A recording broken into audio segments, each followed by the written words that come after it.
যত নামাজ পড়েন, যত রোজা রাখেন, যত ভালো কাজ করেন, যত নেক আমল করেন, আল্লাহর দরবারে কিছুই কবুল হবে না।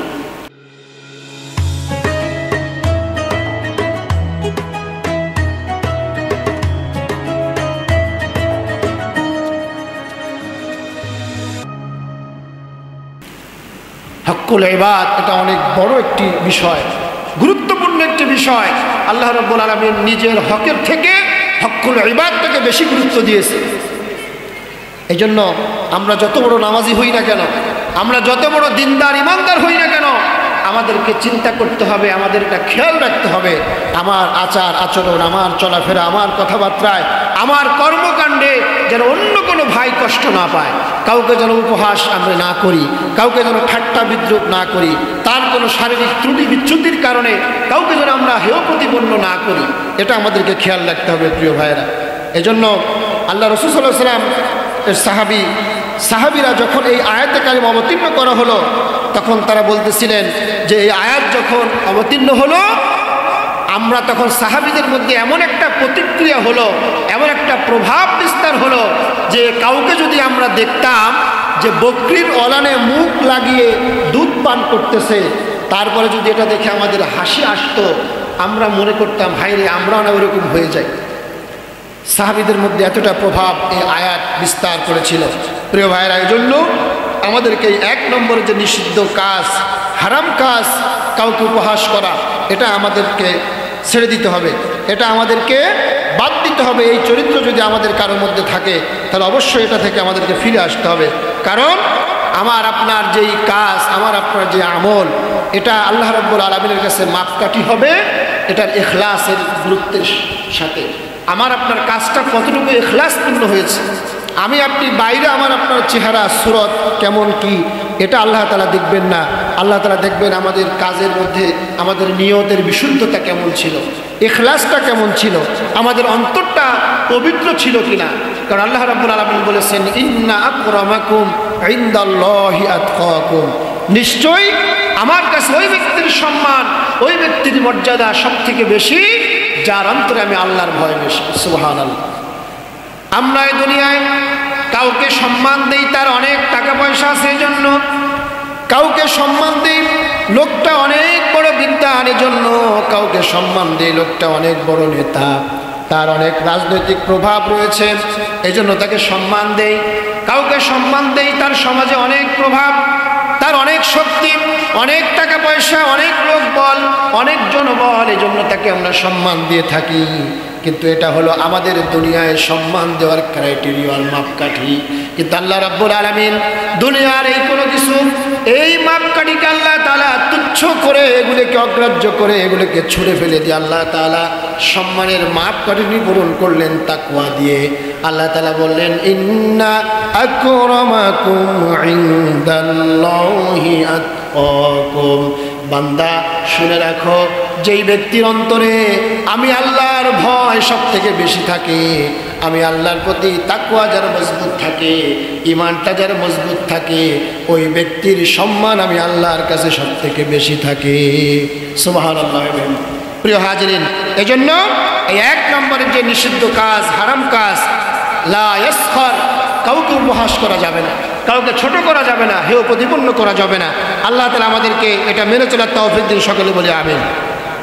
দ্বিতীয় নম্বরে নিষিদ্ধ আচরণ হলো ওয়ালা তালমিজু আনফুসাকুম। এখানে বলা হয়েছে তোমরা একে অপরের প্রতি দোষারোপ করো না, অভিসম্পদ করো না। একজন পন্থা অনুসরণ করলে সঠিক পথে থাকা যাবে, দুনিয়ায় শান্তিতে থাকা যাবে এবং পরকালে মুক্তি নিশ্চিত হবে। এ ব্যাপারে আল্লাহ সুবহানাহু ওয়া তাআলা বিভিন্ন সময় বিভিন্ন নবী এবং রাসূলের মাধ্যমে মানুষদেরকে গাইডলাইন দিয়েছে, নির্দেশনা দিয়েছে। তো তারই ধারাবাহিকতায় আখেরি নবী, বিশ্ব নবী মুহাম্মদুর রাসূলুল্লাহ সাল্লাল্লাহু আলাইহি ওয়াসাল্লামের প্রতি আল্লাহ তাআলা মহাগ্রন্থ কোরআন অবতীর্ণ করেছেন। এই কোরআনটাকে আল্লাহ তাআলা আমাদের জীবনের জন্য পাথেয় হিসেবে দিয়েছে, জীবনের সকল সমস্যার সমাধান হিসেবে আল্লাহ সুবহানাহু ওয়া তাআলা কোরআনটাকে দিয়েছেন। এটা যদি আল্লাহ তাআলা বাস্তবতার আলোকে না দিতেন, তাহলে ইচ্ছা করলে এই 30 পারা কোরআন আল্লাহ তাআলা একবারেই জিব্রাইলের মাধ্যমে আল্লাহ রসুলকে দিয়ে দিতে পারতেন, কিন্তু আল্লাহ তাআলা সেটা করেননি। তিনি সময়ের আলোকে, সময়ের চাহিদার আলোকে বিভিন্ন সমস্যার সমাধান কল্পে বিভিন্ন বিষয়ে যখন যতটুকু প্রয়োজন হয়েছে, যখন যতটুকু দরকার ছিল, অতটুকু পরিমাণের আয়াত আল্লাহ তাআলা অবতীর্ণ করেছেন রসুলের উপরে। রসুল করিম সাল্লাল্লাহু আলাইহি সাল্লাম সেই মোতাবেক তার সময়কার যে সমাজ ব্যবস্থা সেটাকে তিনি পরিচালনা করেছেন। সাহাবীদের ব্যক্তিগত সমস্যাগুলি সমাধান করেছেন। বিভিন্ন সমস্যার সমাধান আল্লাহ রসুল সাল্লাল্লাহু আলাইহি সাল্লামের কোরআন থেকে করেছেন। প্রিয় হাজিরিন, তাহলে এখানে আল্লাহ তাআলা সূরা আল হুজুরাতের 11 এবং 12 নং আয়াতে কারিমার মধ্যে আল্লাহ তাআলা 6টি নিষিদ্ধ কাজ, হারাম কাজের কথা আল্লাহ তাআলা বলেছেন, যেগুলি মুমিন হিসেবে আমাদের জন্য শোভনীয় নয়, আমাদের জন্য করণীয় নয়, এটা আমাদের জন্য বর্জনীয়, এটা আমাদেরকে বর্জন করতে হবে। যেহেতু আমরা নিজেদেরকে ঈমানের দাবি করি, নিজেরা মুমিন, এজন্য আল্লাহ তাআলা এখানে ইন্ডিকেট করেছেন মুমিনদেরকে।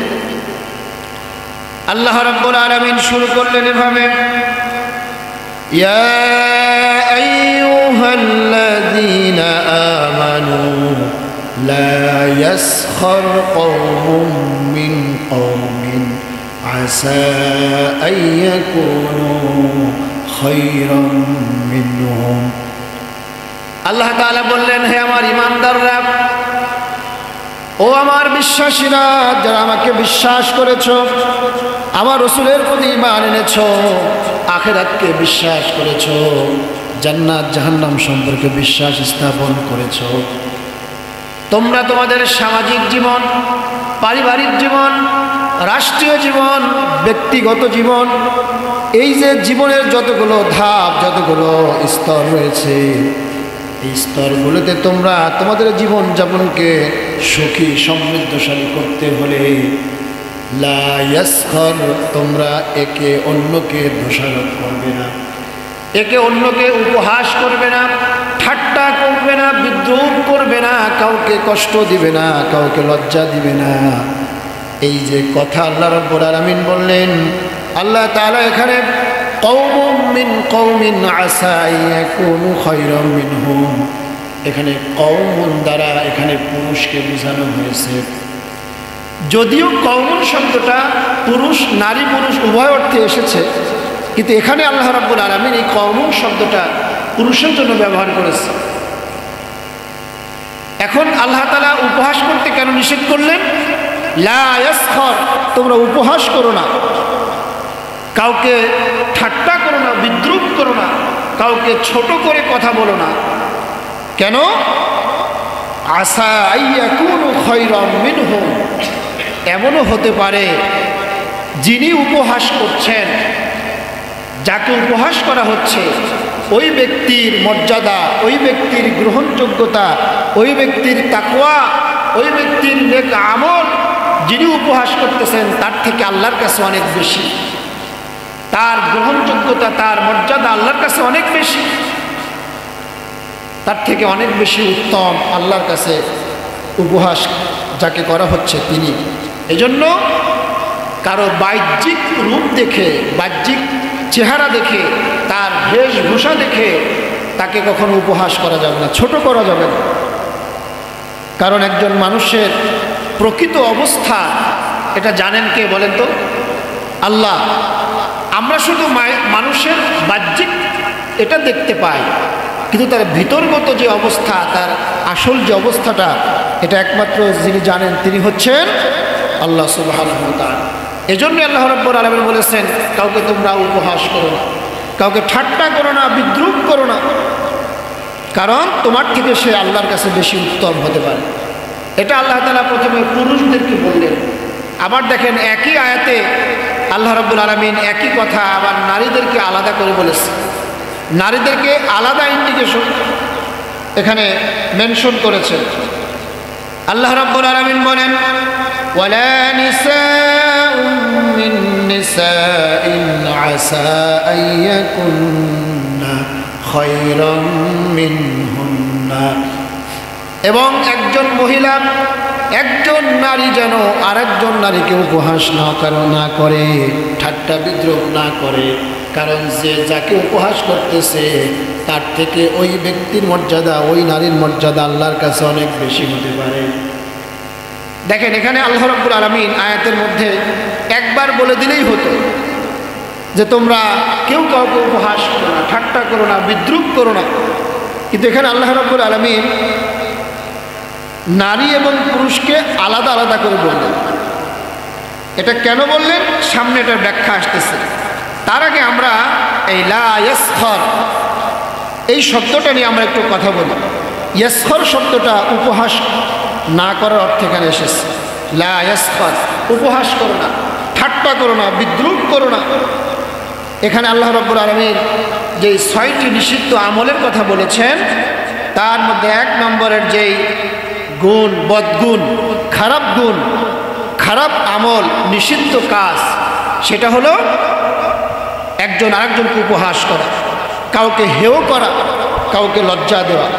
ইমাম কুরতুবী রহমতুল্লাহ আলাইহি এ প্রসঙ্গে বলেন, কোনো ব্যক্তিকে হেয় ও অপমান করার জন্য তার কোনো দোষ বা তাকে উল্লেখ করে এমন কোনো কথা কোনো মজলিসে এমনভাবে উপস্থাপন করা যেন মজলিসের সকল মানুষ হেসে দেয়, এরকম আমরা অনেক সময় করে থাকি। কাউকে ইন্ডিকেট করে, কাউকে মেনশন করে তার এমন কোনো একটা বিষয় আমরা মানুষের মধ্যে উপস্থাপন করি যে ওই ব্যক্তিটা লজ্জা পায়, অপমানিত বোধ করে, তাকে ছোট করার জন্য আমরা এই কাজগুলো বিভিন্ন সময় করে থাকি। এটাকে বলা হয় সাখরিয়াত বা ইস্তিহজাউ। এটা যেমন কথার দ্বারা কাউকে হেয় প্রতিপন্ন করা যায়, আবার অঙ্গভঙ্গির দ্বারা বিভিন্নভাবে অঙ্গভঙ্গিমার মাধ্যমেও একজন মানুষকে ছোট করা যায়, যারা উপস্থিত লোকজন তাকে দেখে হাসাহাসি করে, ঠাট্টা করে, মুখ টিপে হাসে, বিদ্রুপ করে, হেয় প্রতিপন্ন করে। এই ধরনের কাজ, এটাকে বলা হয়েছে সাখরিয়াতুন। এটা কখনোই কোনো অবস্থাতেই এটা করা যাবে না।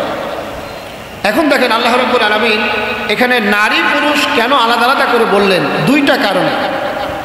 1 নম্বর কারণ হলো সাখরিয়াত, এই ঠাট্টা বা বিদ্রুপ, উপহাসের আচরণকে আল্লাহ রাব্বুল আলামিন এটার গুরুত্ব বোঝানোর জন্য, এটা যে কতটা গুরুত্বপূর্ণ বিষয় যে কাউকে উপহাস করা যাবে না, ঠাট্টা করা যাবে না, বিদ্রুপ করা যাবে না, এই কথাটার গুরুত্ব বোঝানোর জন্য আল্লাহ রাব্বুল আলামিন পুরুষকে আলাদা বলেছেন, নারীদেরকে আলাদা করে বলেছেন। যেমন আমরা অনেক সময় কাউকে যদি কোনো কাজের ব্যাপারে, গুরুত্বপূর্ণ কাজের ব্যাপারে নির্দেশ দেই, আমরা আলাদা আলাদা করে বারবার কথাটাকে রিপিট করি, বারবার বলি যে কাজটি অবশ্যই তুমি গুরুত্বের সঙ্গে করবে। অর্থাৎ তাকে একই কথা বারবার বলার একটাই মাত্র উদ্দেশ্য যে ওই কাজটির গুরুত্ব যেন সে অনুধাবন করতে পারে। ঠিক তেমনিভাবে আল্লাহ রাব্বুল আলামিন এই আয়াতের মধ্যে একটা বিষয়ে 2বার কথা বলেছেন। একবার পুরুষদেরকে ইন্ডিকেট করে, আরেকবার বলেছেন নারীদেরকে ইন্ডিকেট করে।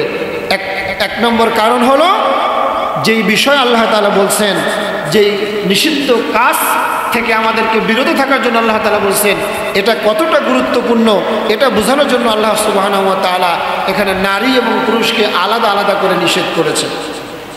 2য় নম্বর কারণ হলো ঠাট্টা, বিদ্রুপ, হাসি, তামাশা, এটা তো পারস্পরিক ছাড়া হয় না, এক জায়গায় মিলিত হওয়া ছাড়া এটা হয় না। কিন্তু আল্লাহ রাব্বুল আলামিন তো নারী পুরুষের অবাধ মেলামেশাটা আল্লাহ তাআলা নিষেধ করেছেন, আল্লাহ তাআলা এটাকে হারাম করেছেন। তো এজন্যই এখানে আল্লাহ রাব্বুল আলামিন নারীদেরকে আলাদা বলেছেন, পুরুষদেরকে আলাদা বলেছেন, যেন নারীরা তাদের নারীদের সমাজের মধ্যে এই ধরনের কোনো আচরণ যেন তারা না করে। অর্থাৎ একজন নারী আরেকজন নারীকে যেন কটাক্ষ না করে, তাকে উপহাস না করে, তাকে ঠাট্টা, তাকে বিদ্রুপ না করে, তাকে হেয় প্রতিপন্ন না করে। আবার একজন পুরুষ তার পুরুষ সমাজের মধ্যে, পুরুষদের মধ্যে সে যেন তার কোনো আরেকজন ভাইকে এই ধরনের ঠাট্টা, বিদ্রুপ, উপহাস যেন না করে। আল্লাহ সুবহানাহু ওয়া তাআলা এখানে নারী পুরুষের অবাধ মেলামেশাকে ইগনোর করে এটাকে গুরুত্বের সঙ্গে নিয়ে আল্লাহ সুবহানাহু ওয়া তাআলা এখানে নারী এবং পুরুষকে আলাদা আলাদা করে এই একই বিষয়ে আল্লাহ তাআলা বর্ণনা করেছেন। প্রিয় হাজিরিন, এখন আমাদের এই বিষয়টা নিয়ে যদি আমরা একটু চিন্তা করি যে আমরা অনেক সময় অনেক মানুষকে নানান কারণে আমরা উপহাস করে থাকি। হয়তোবা কারো চেহারা দেখতে বেশি ভালো না, কারো গায়ের রং একটু বেশি ময়লা, বেশি কালো, কেউ বা দেখতে একটু বেশি বেটে, কারো বা আরও অনেক ধরনের শারীরিক ত্রুটি বিচ্যুতি আমাদের শরীরের মধ্যে আছে। আমাদের কারো না কারো কিছু না কিছু ত্রুটি বিচ্যুতি আল্লাহ তাআলা আমাদেরকে দিয়েছেন। এখন ওই ত্রুটিগুলো, ওই কমতিগুলো, ঘাটতিগুলো যদি আমি হাইলাইট করে আমার ওই ভাইকে কষ্ট দেওয়ার জন্য তার সামনে যদি উপস্থাপন করি, তাহলে সে কষ্ট পেল, সে মনে আঘাত পেল, তার অন্তরটা জ্বলে পুড়ে গেল। এটা আল্লাহ রাব্বুল আলামিন চান না। এজন্য আল্লাহ তাআলা বলেছেন, কোনো ব্যক্তির দোষ ত্রুটিকে উপলক্ষ করে তাকে যেন তোমরা হেয় না করো, তাকে যেন উপহাস করা না হয়, তাকে যেন কষ্ট দেওয়া না হয়। এ প্রসঙ্গে হযরত আল্লাহ রাসূলের একজন গুরুত্বপূর্ণ সাহাবী ইবনে মাসউদ রাদিয়াল্লাহু তাআলা আনহু, ইবনে মাসউদ রাদিয়াল্লাহু তাআলা আনহুর দুইটা পা এটা ছিল খুবই চিকন সরু, যেটা দেখলে মানুষ হাসাহাসি করত। এজন্য উনি এটাকে সবসময় ঢেকে রাখতেন। কিন্তু একবার উনি যখন খেজুর পাড়ার জন্য খেজুর গাছে উঠলেন, তখন ওনার এই পায়ের চিকন নলাটা বাইরে বের হয়ে গেল। তখন নিচের থেকে কিছু সাহাবী যারা নিচে দাঁড়ানো ছিল, তারা এটা দেখে পরস্পর হাসাহাসি করতেছিল। একজন আরেকজনকে দেখাচ্ছিল যে দেখো ইবনে মাসউদের পায়ের নলা কতটা চিকন, কতটা সরু। এটা দেখার পরে আল্লাহ রাসূল সাল্লাল্লাহু আলাইহি ওয়াসাল্লাম উপস্থিত সাহাবীদেরকে ডেকে বললেন, ও সাহাবীরা, তোমরা আমার ইবনে মাসউদের চিকন পা দেখে তাকে উপহাস করছো, হাসাহাসি করছো, ঠাট্টা করছো, বিদ্রুপ করছো। তোমরা শুনে রাখো, কাল কিয়ামতের ময়দানে আমার ইবনে মাসউদের এই ছোট ছোট চিকন নলা পা যদি আল্লাহর মিজানের দাড়ি পাল্লার উপরে তুলে দেওয়া হয়, তোমাদের অনেকের আমলের চাইতেও আব্দুল্লাহ ইবনে মাসউদের এই চিকন নলা দুটার ভার